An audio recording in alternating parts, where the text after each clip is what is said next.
তুমি নিজেকে মুসলমান দাবি করো কিন্তু নামাজ আদায় করো না। আল্লাহ রাব্বুল আলামিনের হুকুম তুমি মানো না। 5 ওয়াক্ত নামাজ তোমার উপর ফরজ করা হয়েছে, এই নামাজ তুমি আদায় করো না রে মুসলমান। তুমি নিজেকে আশিকে রাসূল দাবি করো কিন্তু আমার নবীর আদর্শ মোতাবেক তুমি চলো না, আমার নবীর সুন্নাত তুমি মানো না। আমার নবী আপনার নবী জনাবে মুহাম্মদুর রাসূলুল্লাহ হুজুর পাক সাল্লাল্লাহু আলাইহি ওয়াসাল্লাম মেরাজ থেকে নামাজ নিয়ে আসছেন, এই নামাজ তুমি আদায় করো না।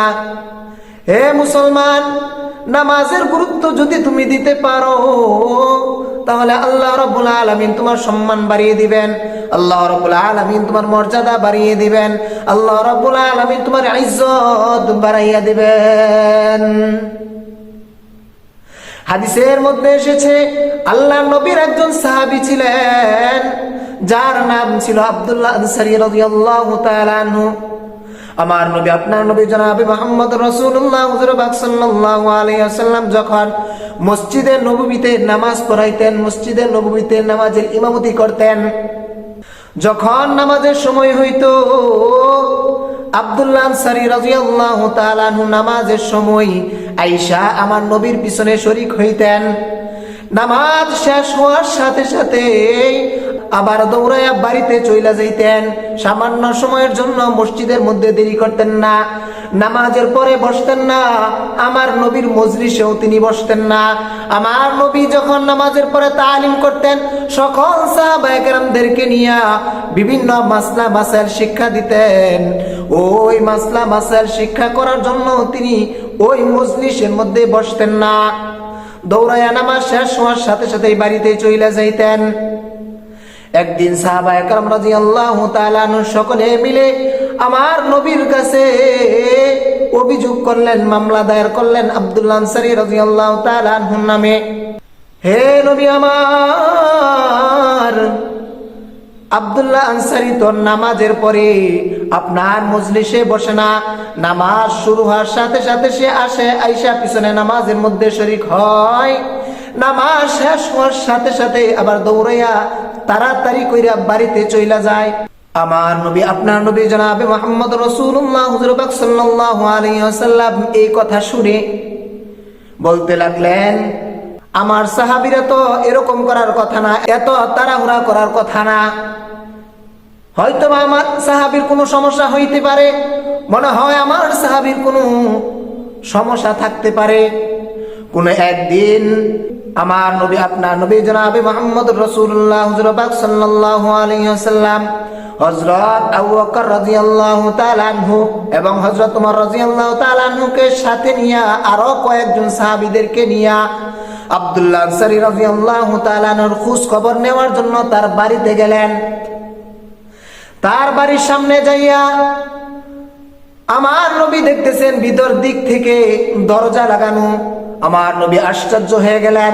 হযরত ওমর রাদিয়াল্লাহু তাআলা আনহু, আবু বকর রাদিয়াল্লাহু তাআলা আনহু আব্দুল্লাহ আনসারী রাদিয়াল্লাহু তাআলা আনহুকে সালাম দিতেছেন, ডাকতেছেন, হে আব্দুল্লাহ আনসারী, তুমি যদি বাড়ির মধ্যে থাকো, ঘরের ভিতরে থাকো, তাহলে তুমি ঘর থেকে বের হয়ে আসো, আল্লাহর নবী তোমার সাথে দেখা করতে এসেছে, কথা বলতে এসেছে, সাক্ষাৎ করতে এসেছে, তুমি ঘরের দরজা খুলে বাহিরে বের হয়ে আসো।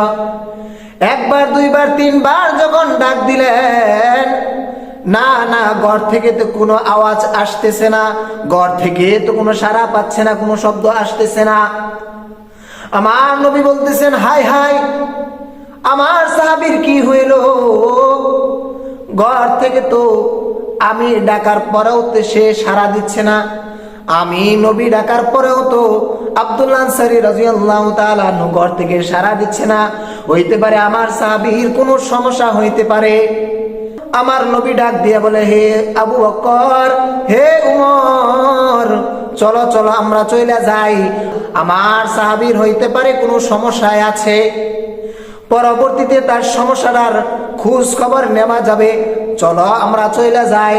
এই বইলা আমার নবী যখন চলে আসতেছেন, এক কদম দুই কদম সামনে যখন আগাইতেছিলেন, কিছুক্ষণ পর আব্দুল্লাহ আনসারী রাদিয়াল্লাহু তাআলা আনহু ঘর থেকে বের হইয়া পিছন থেকে ডাকতেছেন, হে নবীজি আমার, যান না গো নবী,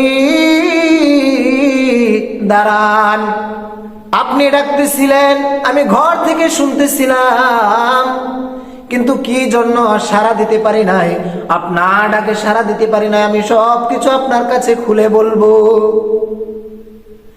এই বইলা যখন আব্দুল্লাহ আনসারী রাদিয়াল্লাহু তাআলা আনহু আমার নবীর সামনে আসলেন, আব্দুল্লাহ আনসারী রাদিয়াল্লাহু তাআলা আনহু যখন নবীর সামনে গেলেন, আমার নবী আপনার নবী জনাবে মুহাম্মদুর রাসূলুল্লাহ হুজুর পাক সাল্লাল্লাহু আলাইহি ওয়াসাল্লাম আব্দুল্লাহ আনসারীকে বলতেছে, হে আব্দুল্লাহ আনসারী, তোমার নামে তো মামলা দায়ের করা হয়েছে, তোমার নামে তো অভিযোগ করা হয়েছে। নামাজ যখন শুরু হয় তুমি নামাজের মধ্যে আয়েশা শরীক হও, নামাজ শেষ হওয়ার সাথে সাথে তুমি আবার দৌড়াইয়া তাড়াহুড়া কইরা বাড়িতে চইলা যাও। কি জন্য এটা করো? আমার মজলিসের মধ্যেও তুমি বসো না, তালিমের মধ্যে তুমি বসো না, কারণটা কি? আব্দুল্লাহ আনসারী রাদিয়াল্লাহু তাআলা আনহু বলতেছেন, হে নবী আমার, কি বলবো দুঃখের কথা, আমার পরিবারের কথা, আমার এবং আমার বিবির একটাই কাপড়, ওই একটা কাপড় দিয়াই আমি এবং আমার বিবি দুইজনে মিলা নামাজ আদায় করি। যখন নামাজের সময় হয় আমার বিবিকে ঘরের ভিতরে আমি একটা গর্ত কইরা রেখেছি, ওই কাপড়টা আমি পরিধান কইরা আমার বিবিকে ওই গর্তের মধ্যে ঢুকাইয়া তারপর ওই কাপড়টা আমি পরিধান করিয়া আপনার পিছনে আমি নামাজ পড়তে যাই। নামাজ যখন শেষ হয়ে যায় আমি মসজিদের মধ্যে সামান্য সময়ের জন্য দেরি করি না, তৎক্ষণাৎ আবার আমি ঘরের মধ্যে দৌড়াইয়া চলে আসি। কি জন্য চলে আসি? এই কাপড়টা পরিধান কইরাও তো আমার বিবি নামাজ আদায় করবে, এই জন্য আমি আপনার মজলিসে বসতে পারি না, আপনার কাছ থেকে আমি কিছু শিখতে পারি না, আপনার তালিমের মধ্যে আমি বসতে পারি না। এই জন্য যদি আমার বেয়াদবি হয় ও নবী আমার, আমাকে মাফ কইরা দিবেন, ক্ষমা করে দিবেন। আমার নবী যখন আব্দুল্লাহ আনসারী রাদিয়াল্লাহু তাআলা আনহুর এই কথাগুলো শুনলেন, আমার নবীর চোখ দিয়া পানি বের হইয়া দাড়ি মুবারক ভিজে গেল। আমার নবী আপনার নবী জনাবে মুহাম্মদুর রাসূলুল্লাহ সাল্লাল্লাহু আলাইহি ওয়াসাল্লাম ডাক দিয়া বলেন, হে উমর, হে আবু বকর, চলো চলো আমরা মসজিদের নববীর মধ্যে যাই। আব্দুল্লাহ আনসারী রাদিয়াল্লাহু তাআলা আনহু, তুমিও আমাদের সাথে চলো, মসজিদের নববীর মধ্যে তোমাকে নিয়ে যায়। আমার নবী সকলকে নিয়ে যখন মসজিদের নববীর মধ্যে গেলেন, মসজিদের নববীর মধ্যে যাওয়ার পর সকল সাহাবায়ে কেরামদেরকে একত্রিত করিয়া আমার নবী ডাক দিয়ে বলেন, হে সাহাবায়ে কেরামরা, তোমরা কি দুনিয়ার মধ্যে জান্নাতি ব্যক্তিকে দেখতে চাও? আমার নবী সকলকে উদ্দেশ্য করে বলতেছেন, হে সাহাবায়ে কেরামরা শুনো, তোমরা কি দুনিয়ার মধ্যে জান্নাতি ব্যক্তিকে দেখতে চাও কিনা? সাহাবায়ে কেরামরা সকলে বলতে লাগলো, হ্যাঁ হ্যাঁ নবী আমার, এটা তো সৌভাগ্যের বিষয় যে দুনিয়ার মধ্যে আমরা জান্নাতি ব্যক্তিকে দেখতে পাবো। আমার নবী ডাক দিয়ে বলেন, হে সাহাবায়ে কেরামরা, আমার এই সাহাবীটাকে তোমরা দেখো, ভালো করে দেখো, আমি নবী সাক্ষী দিতেছি আব্দুল্লাহ আনসারী রাদিয়াল্লাহু তাআলা আনহু জান্নাতি একজন সাহাবী। সুবহানাল্লাহ। তারা কতই না সৌভাগ্যশীল ছিল, নামাজের প্রতি তাদের কত গুরুত্ব ছিল। হে মুসলমান, আর আমরা নামাজের প্রতি তো কোনো গুরুত্বই দেই না। তারা দুনিয়ার মধ্যে থাইকাই জান্নাতের সার্টিফিকেট পেয়ে ফেলেছে।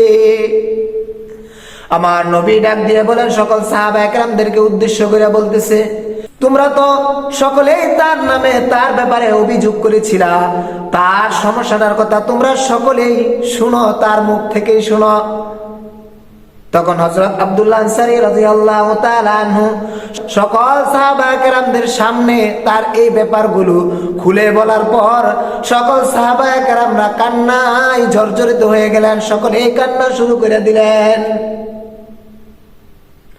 আমার নবীজি ডাক দিয়ে বলেন, হে সাহাবায়ে কেরামরা, কে আছো তোমরা আমার এই সাহাবীকে কাপড় দান করবে, কাপড় হাদিয়া দিবে।